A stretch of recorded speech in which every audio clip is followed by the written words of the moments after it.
Hi guys! Good morning! So today is the day kung kailan ako magpe-pet scan.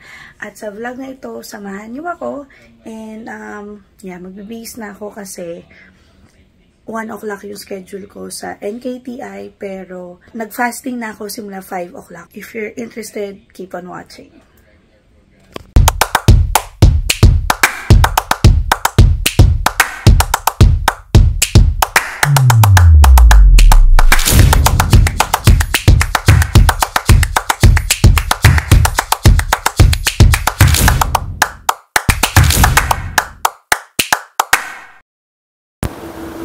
Hi guys! Para sa mga bago sa channel na to, I'm your Marceline and I do have 4 kids. So this channel is more on motherhood, parenting, travels, food, and everything in between. So kung ganon ang klaseng content na gusto ninyo, consider subscribing onto this channel. And syempre, hit that notification bell na rin para ma-update kayo kapag nag-upload ako. Hi guys! Sabi ko nga sa intro, samahan niyo ako today dahil magpapapet scan ako sa NKTI and nire-ready ko na isusuot ko kasi bigyan ko lang kayo ng heads up dun sa mga magpapa-NKTI. Siguraduhin nyo na yung isusuot nyo ay makapal dahil sobrang lamig dun sa loob. Siguro dahil radiation and all, yung machine sobrang laki. So, sobrang lamig dun kasi tinanong ko yun actually nung first time ko. Sabi nila kasi para daw hindi mag-overheat yung machine, kailangan malamig yung area. So, yun. Malamig talaga, like super lamig. And you will be staying there for 30 to 45 minutes. So, medyo struggle. Nung bandang dulo, nung first time ko nanginginig na talaga ako. So, ayun, mas prepared ako. So, ano yung mga isusuot ko? I do have this. Yan. Pajama siya na walang kahit na anong bakal. Kasi, kung may bakal yan, definitely ipahuhubad nila sa'yo yan. And you wouldn't like that because, again, malamig. So, and meron yung kapartner na t-shirt. Yan. So, ito yung suot ko nung first time ko. Pero, kinulang kasi sobrang lamig. So, ngayon, magsusuot na rin ako nitong Heattech siya. So, sinusuot ko to kapag pumupunta kami sa mga malalamig na lugar like Korea, like ganun. So, para siyang warmer, ganun. So, ito yung nasa loob ng t-shirt kasi nga, hindi carry ng t-shirt lang. And, yeah, Heattech. Nabili ko to sa Uniqlo. Sumunod kong isusuot, nagdala na rin ako ng jacket. So, jacket to ni Maymay. And, nagdala na ako nito para in case na kulang pa rin yung Heattech at kulang pa rin yung meron akong backup. Kasi sobrang lamig talaga. And dun sa resulta nung first pet scan ko, lumitaw na nanginginig ako. Like, sobrang nanginginig daw ako habang nag-pet scan kasi nga sobrang lamig. And, ayun, last one, kapag mag-underwear kayo, maghanap kayo ng underwear. Lapit pa.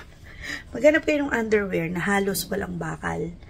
So, this one may bakal pa rin siya. Oh. So, ipahuhubad to. So, inisip ko bigla kung meron ako underwear na walang bakal. Ito, wala tong bakal. Yan. Yung mga pang-exercise. Yan. So, yan. So, yun lang naman yung rules sa isusuot mo. Kailangan walang bakal, kailangan makapal, kasi nga para hindi ka lamigin ka, at kailangan komportable kang mahiga doon sa damit na yun for long period of time. The pet scan would take 30 to 45 minutes and kailangan mo mag-fasting before. All of this I will do in a separate vlog, yung pre-NKTI scan, yung post-NKTI scan, and today yung mismo araw. So, hindi na ako kumain from 5 o'clock. Kailangan ko makarating sa NKTI ng 11 o'clock.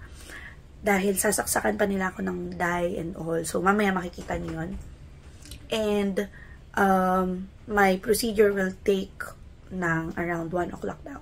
So, ready na ako kasi baka malate ako. Nasa Maynila pa yun, nasa Bulacan pa ako. So, keep on watching. Let's go!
after kong isubmit yung mga requirements, like yung mga previous ko na PET scan, yung mga doctor's request for this procedure, nag-interview na kami. Tapos, sa interview, kung ano lang din naman yung nakalagay dun sa paper, parang kino-confirm lang nila. Tapos, yung mga gamot na iniinom mo, kung nagtitake ka ba ng mga herbal medicine, ganyan. More on yun, Q&A lang siya about you, about your health history. After nung interview, ano na ako, tinimbang na ako. Yung vital signs ko, yung BP, kinuha na din ako ng sugar, kung normal yung sugar ko, and O2 saturation level, yung oxygen level ko, yun nga, timbang, weight and height, yun yung mga kinuha sa akin. And then after that, ipinasok na ako dito sa lounge.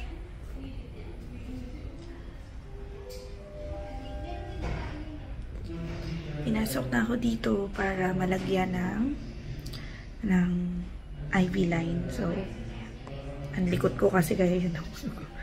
Nilagyan ako ng IV line. And then, after the IV line, nilagyan ako ng radioactive na dye. So, wala na. Hindi ko nakasama si Mai kasi I'm highly radioactive right now. And, yeah. So, ang galing lang din na nag-explain kanina na nurse. Kasi, ano siya, in-explain niya talaga yung lahat ng, yung ultimo pawis mo right now, breast milk mo, wiwi mo, iyak mo, ganyan, it's radioactive. So, it's very important na nakahiwalay ako ng room. So, this room, kamukhang-kamukha siya nung nasa St. Luke's. Lazy boy. May lazy boy. Tapos, may kumot. Merong robe. And, yeah. Kalimutan ko magdala ng libro. Pero, meron naman akong phone. So, I can play games naman. So, nilagyan na ako ng dye, ng radioactive na dye, and for 1 hour, dito lang muna ako magpapahinga kasi aantayin na kumalat yung radioactive dye sa buong katawan ko para maging ready na ako sa scan. So, yeah, 1 hour, medyo matagal. Ito yung pinakamahirap din na part ng pagkakasakit kasi parang lalo na pagka mga hyperactive katulad ko, parang feeling mo laging ang dami kong pwedeng magawa sa 1 oras, pero hindi ko magawa kasi I need to stay here, I need to, yeah.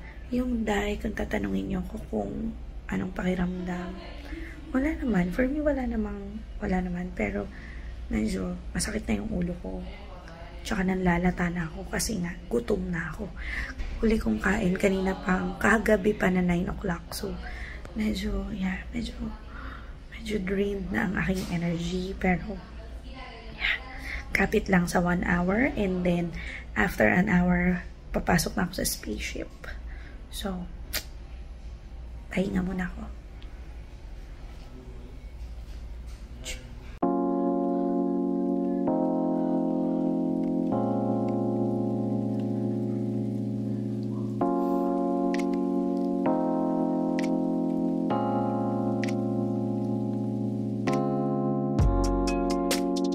A few moments later. I'm done.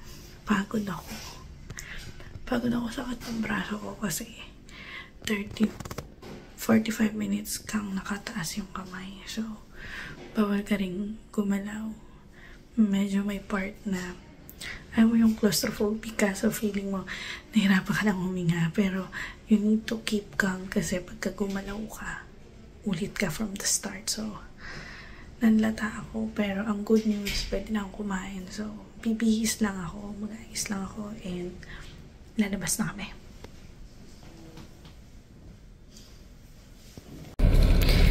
So,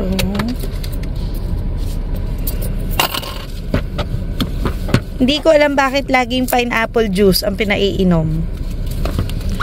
Tapos, talaga ba? For real ba? Oh my God! Ang bongga.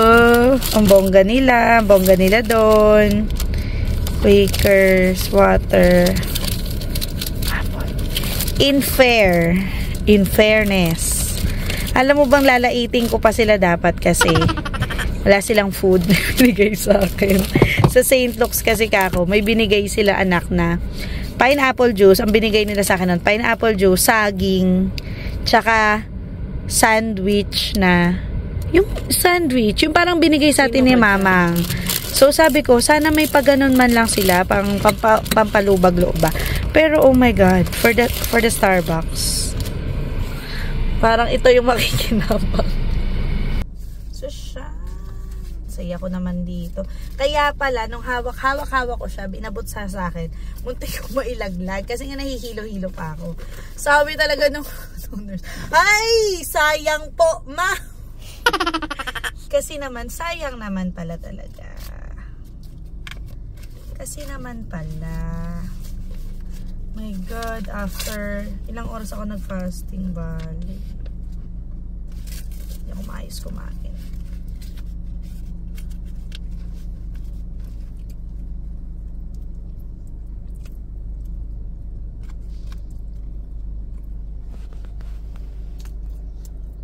Ang sarap.